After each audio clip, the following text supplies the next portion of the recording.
కంటే ఎత్తైనది మన ప్రభు యేసుని కృపా సన్నిధి. ఆకాశము కంటే ఎత్తైనది మన ప్రభు యేసుని కృపా సన్నిధి. ఆ సన్నిధే మనకు జీవమిచ్చును, గమ్యమునకు చేర్చి జయమిచ్చును. ఆ సన్నిధే మనకు జీవమిచ్చును, గమ్యమునకు చేర్చి జయమిచ్చును.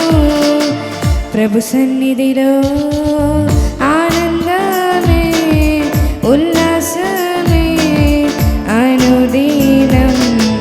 ప్రభు ప్రేమలో నిస్వార్థమే వాత్సల్యమే